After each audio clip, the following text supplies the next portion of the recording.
ختم نبوت زندہ باد زندہ باد. الحمد للہ رب العالمین والصلاة والسلام علی سید الانبیاء وخاتم النبیین وعلی آلہ وصحبہ وبارک وسلم تسلیما. اما بعد فاعوذ باللہ من الشیطان الرجیم. بسم اللہ الرحمن الرحیم. اہدنا الصراط المستقیم صراط الذین انعمت علیہم غیر المغضوب علیہم ولا الضالین. نہایتی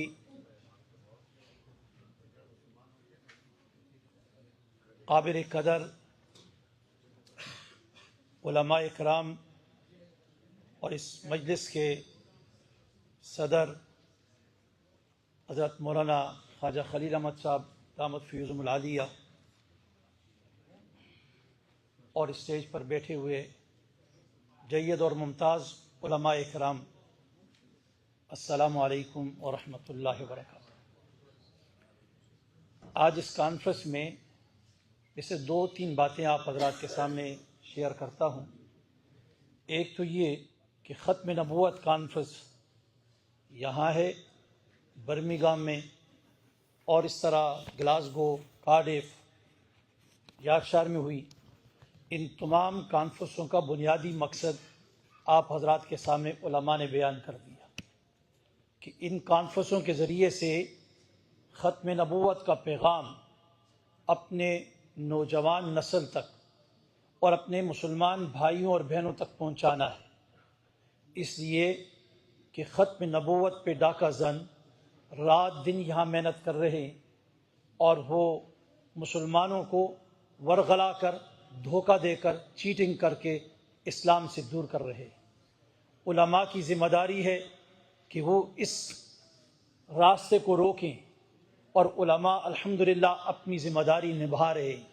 علماء دور دراز سے آ کر ختم نبوت کے عنوان سے مختلف شہروں میں کانفرنسیں کر رہے ہیں، اور یہ کانفرنسیں ہو رہی ہیں. اب آئندہ اتوار کو انشاءاللہ برمنگھم سینٹرل جامع مسجد میں عالمی مجلس تحفظ ختم نبوت کے زیر اہتمام سالانہ کانفرنس ہونے جا رہی ہے. اس کانفرنس سے پہلے جمعہ ہے. اس جمعے میں علماء کرام سے، جمعیت علماء برطانیہ کے علماء سے اور تمام اہل سنت والجماعت کے علماء سے میں اپیل اور درخواست کرتا ہوں کہ ہر شہر کے اندر، ہر مسجد کے اندر، ہر گلی کی مسجد کے اندر ختم نبوت کانفرنس ہونی چاہیے. کیا مطلب؟ کہ جمعے کا امام اور خطیب اس خطبے کو عربی، اردو، انگلش میں ختم نبوت کے عنوان سے بیان کرے.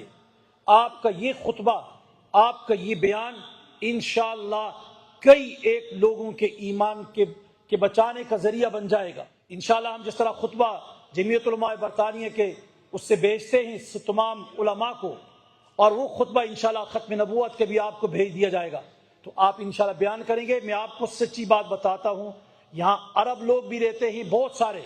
ان بیچاروں کو بعض ایسے ممالک سے آئے ہوئے ہیں جن کو یہ ختم نبوت کے بارے میں معلوم ہی نہیں.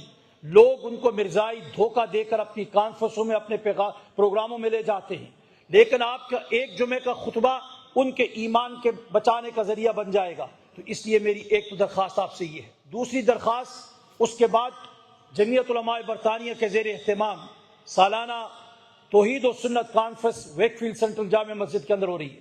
آپ سب حضرات کو میں اس میں دعوت دینے کے لیے بھی آیا ہوں کہ آپ سب حضرات علماء کرام اور آپ سب اس میں تشریف لائیں. اس سے پہلے والا جمعہ بھی توحید و سنت کی اہمیت اور فضیلت کو پورے ہر ممبر اور محراب سے اس کی صدائیں گونجیں، تاکہ اللہ رب العالمین کی وحدانیت اور جناب نبی کریم علیہ الصلوۃ والسلام کی سنت، آپ علیہ الصلوۃ والسلام کے ساتھ سچی عقیدت، اس کا اظہار ہو، اور انشاءاللہ آپ اس کے فوائد بھی دیکھیں گے، کتنا فائدہ آپ انسانیت کو پہنچائیں گے. آخری جو بات ہے میں عوام سے کرنا چاہتا ہوں کہ آپ سب حضرات ان علماء کرام پہ اعتماد کریں اور ان سے پوچھیں. جب کبھی پھنسیں ان علماء کرام کے قریب آئیں، گوگل کے قریب مت جائیں. اللہ رب العالمین نے آپ کو گائیڈ کیا ہے، فَاسْأَلُوا أَهْلَ الذِّكْرِ إِن كُنتُمْ لَا تَعْلَمُونَ. اہل علم سے پوچھا کرو. اگر تمہیں کوئی چیز سمجھ نہیں آتی دین کا معاملہ، عقیدے کا معاملہ، کوئی بات سمجھ نہیں آتی، ان علماء کرام کے قریب آئیے، ان سے پوچھئے۔ اس وقت باطل قوتیں علماء کرام کی دستار کو، علماء کرام کی پگڑی کو، علماء کرام کی عزت کو اس کے ساتھ کھیل رہی ہیں۔ بنیادی مقصد عقیدہ ہے، بنیادی مقصد ختم نبوت کے پہرے دار ہیں، جو پاکستان کے آئین کے رکھوالے اور اس کے محافظ ہیں۔ ان کے اوپر اس وقت پوری دنیا میں آپ دیکھ رہے ہیں علماء کے سرتاج، علماء کے قائد، علماء کے امیر، قائد ملت اسلامیہ حضرت مولانا فضل الرحمان صاحب کو اس وقت کس طریقے سے نشانے پہ رکھا ہوا ہے۔ کیوں رکھا ہے؟ اس کی بنیادی وجہ ہے کہ آئین پاکستان کے اندر علماء کرام نے جو جدوجہد کی تھی اور تحفظ ختم نبوت کا آئین جو بنایا اور وہاں پر جو قانون سازی کی گئی، اس کے تحفظ کے لیے ایک شخص ہے جو سینہ سپر ہو کر ان باطل قوتوں کے سامنے کھڑا ہے، اس کا نام ہے مولانا فضل الرحمان۔ باطل سے دبنے والے اے آسمان نہیں ہم، باطل سے دبنے والے اے آسمان نہیں ہم، 100 بار کر چکا ہے تو امتحان ہمارا۔ توحید کی امانت سینوں میں ہے ہمارے، توحید کی امانت سینوں میں ہے ہمارے، آسان نہیں مٹانا نام و نشاں ہمارا۔ تمہاری یہ چوچلے اور پنجرے میں بند طوطے اور طوطیاں یہ علماء کا کچھ بھی بگاڑ نہیں سکتی ہیں۔ لیکن عوام، میں آپ سے درخواست کرتا ہوں کہ اس وقت علماء کو جو نشانے پہ رکھا ہوا ہے، اس میں اکثریت وہ لوگ ہیں جو منکرین ختم نبوت ہیں، اس لیے کہ علماء اللہ کے پیغمبر بتا کے دنیا سے جا چکے ہیں۔ العلماء ورثۃ الانبیاء، علماء انبیاء کے وارث ہیں۔ نام ہمارا عقیدہ ہے محمد الرسول اللہ صلی اللہ علیہ وسلم اللہ کے آخری پیغمبر ہے۔ There is no prophet after the prophet محمد صلی اللہ علیہ وسلم، last and final prophet محمد رسول اللہ صلی اللہ علیہ وسلم۔ اب یہ اللہ کے پیغام، اللہ کی کتاب، اللہ کے دین، اللہ کی شریعت، اس کا پیغام انسانیت تک پہنچانا، اس کی ذمہ داری کس ذمہ ہے، کس کے کاندھوں پر ہے؟ نبی اکرم صلی اللہ علیہ وسلم بتایا العلماء ورثۃ الانبیاء، انبیاء کے وارث ہیں۔ تو یہ علماء کھڑے ہوئے ہیں، ان کی چادریں، ان کی سر کی دستار، ان کی عزت، ان کی آبروؤں سے کھیلا جا رہا ہے، اور ایسے ایسے طوطیاں اور طوطے میدان میں اتارے جا رہے ہیں، اور ان کے زبانوں سے، ان کی ٹویٹ سے، ان کے سوشل میڈیا اکاؤنٹ سے غلط باتیں پھیلائی جا رہی ہیں۔ اس لیے میری آپ سے درخواست ہے، علماء کے شانہ بشانہ کھڑے رہیے۔